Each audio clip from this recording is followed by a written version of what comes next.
How do you get faster and more efficient at running uphill?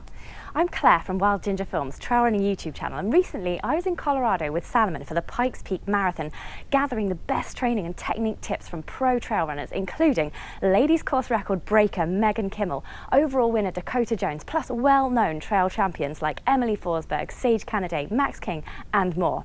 This is your ultimate uphill running masterclass.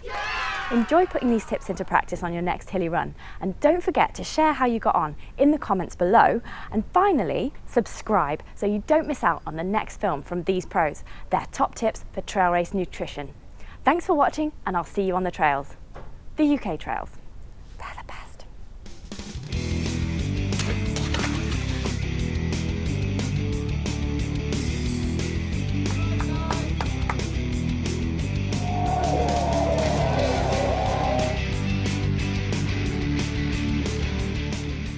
Even if you're in a city, you often find uphills actually. People are often saying, but we don't have any uphills, but even like a 20, 30, 40, 50 meter uphill, you can do intervals there, and that helps. When I'm not in a good shape, I like to do actually like 2-3 minutes, because they are over fast and you kind of improve faster. So I often recommend that. Everything is better than nothing, I mean. So 6 to 10, 15, but 15 starts to be like a lot, so everything is okay.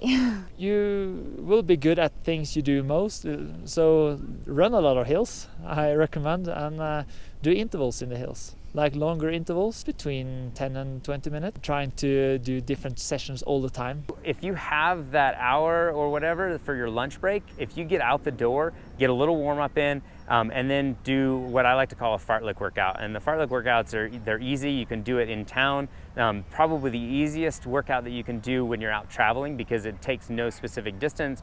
There's no specific course that you need to do. You just go from block to block, or you kind of play with it. You run in a park and you run intervals in a park for as long as you want to. Kind of mix it up a little bit. Usually the fast intervals I like to have between 30 seconds and 3 minutes. And then the rest intervals in between that, 15 seconds to 2 minutes. And you just kind of play with it a little bit, get a 30-minute or 45-minute workout in, and then a short cool down, and then you're back in the office. I think it's really important to train consistent uphill mileage at a pretty easy grade of like 11%. So here in America, we tend to have a lot of like dirt roads, and so maybe if you have the same thing around where you live, that can be really good training that just has like a bit of like gradual uphill and a gradual downhill. What I've been doing this summer is some uphill tempo runs, like 20-30 minute uphill tempo runs at altitude, and some shorter intervals too. Hill sprints helps with uphill form a lot.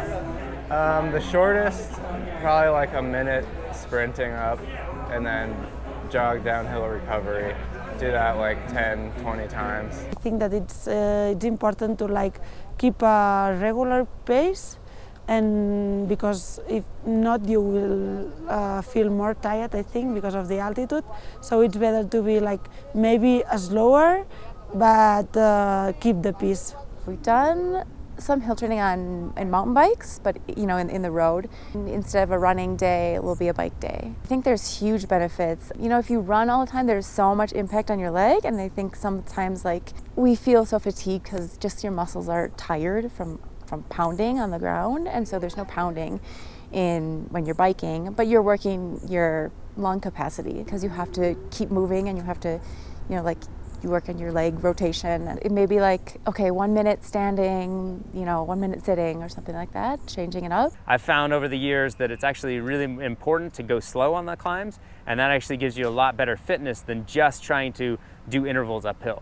And so when you're training, just pick long climbs that you can run at a really reasonable rate that you can kind of maintain an even pace over, and do that a lot. The more you can run uphill, the better you're going to be at running uphill. And then after you've kind of got that base down a little bit, then you can start adding in intervals and stuff like that on hills, and that will just help you gain even more fitness. For me, like the most gratifying thing about training is being able to see that I'm improving. So I think it's always good to start like, okay, I'm going to start with 5 intervals, they'll be a minute each, and see how I do. And then the next time I'm going to do 6 intervals or whatever, or maybe instead of 1 minute, they're 1 minute 30 seconds, so that you can see that you're improving. You know, like, okay, I put all this hard work in, but it's paying off. I guess that's in the beginning, like how to start to like something. But when you like it, you can like play a bit more with suffering, I would say. So how far should people push themselves, do you think? As long as they want to do it again. Your heart rate, you kind of want to get that into your VO2 max range if you're doing a fartlek workout. If you're doing something a little bit slower paced, like a threshold type workout, where you want to kind of hit your lactate threshold, then you want to make those intervals a little bit longer, anywhere from 5 to 10 minutes at a time. But for the fartlek workout, where your intervals are 30 seconds to 3 minutes, you're shooting for VO2 max pace. So basically as hard as you can go for that amount of time, and then you get the rest. Just go hard. I never use like pulse belt or just run with the subjective feeling. So it's like the threshold when I don't feel elected just before. Okay, so like just kind of comfortably uncomfortable. Yeah. Is that how it is? Yeah. Exactly. All you have to do is just run up hard, just unperceived effort. This has a heart rate monitor on it, I guess, but I don't really know if it works. Never do interval training one day after the other. Just always recover for minimum 48 hours and do some easy training to recover the muscles, and do some other cardio like swimming or biking helps also to recover. You want to do as much as you can without burning yourself out and without kind of overtraining. And so it really depends on what your base fitness is at the time. But you know, it's like kind of go until you're tired and then push maybe a little bit past that, but don't break yourself. That's what you don't want to do, is make it so difficult that that you just can't get out there the next day, or you know, in a week later or so. If you are 3 or 4 weeks before the race, you can do some 5-10 minutes intervals. Stairs are amazing. Just push your limits to the red zone and try to struggle.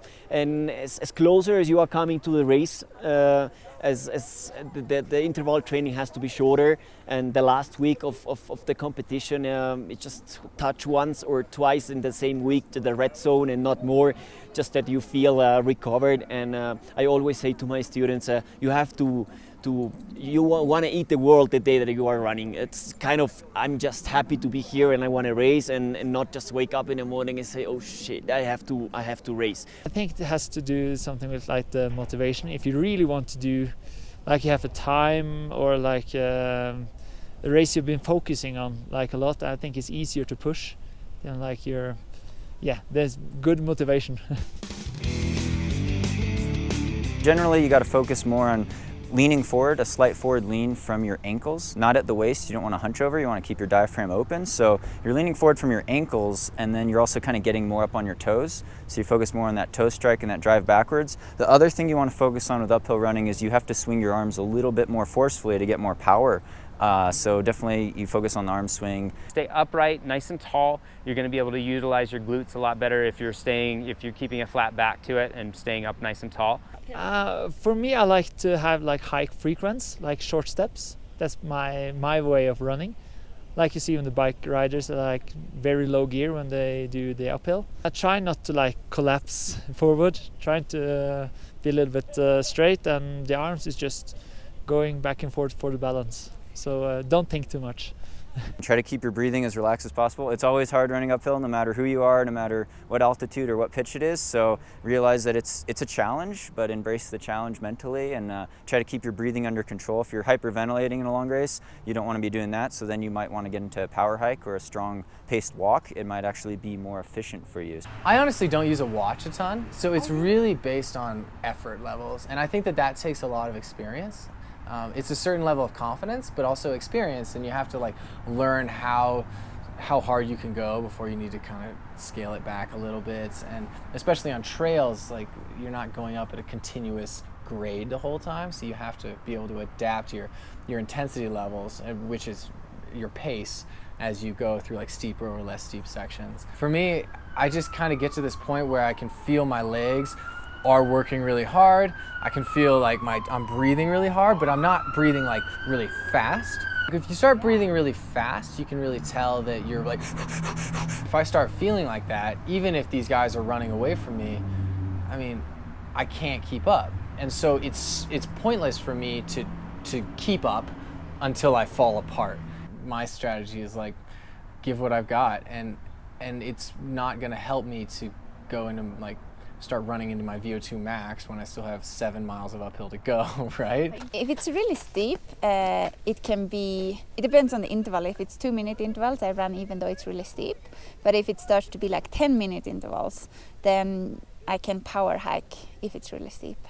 And of course you lean a bit forward because you are not straight up when it's steeper. A lot depends on the race distance, how long you have to go uphill. Hopefully if you've done your research, you know the course profile, you know. So it's a really long uphill, so you really want to pace yourself more conservatively, whereas if it's a shorter like cross-country 10K or a half marathon trail race with rolling hills, maybe you don't have to power hike as much. But listen to your breathing, take that into account. Maybe if you're taking in a gel or you're taking in fluid or stopping at an aid station, you want to power hike there more frequently to make sure you could digest those calories you're taking in. But yeah, in general, if you're hyperventilating, you're probably going too hard and you need to take a little power hiking rest and let your breathing get a little bit more under control before you start running again.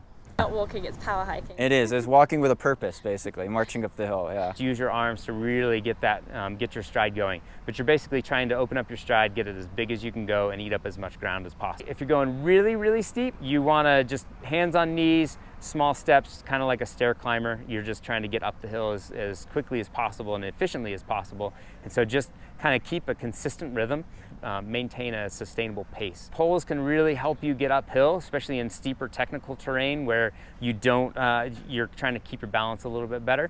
They can really help with that balance and kind of help you be a little bit more efficient that way. And so just use those poles, practice with your poles for the most part. Don't use them right away in a race, but practice with them because it's going to take some technique using those poles to be a little bit more efficient with them and a little bit smoother. And so yeah, just practice with them and keep good arm swing. Use the poles, try to find good pole plants to where you can really get your upper body into that equation, and try not to lean over again. Try to keep that back nice and straight. Open up the lungs, but also to use the glutes as well. So you're going to be able to, your muscle mechanics are much better if you can keep a nice straight back and stay up nice and tall.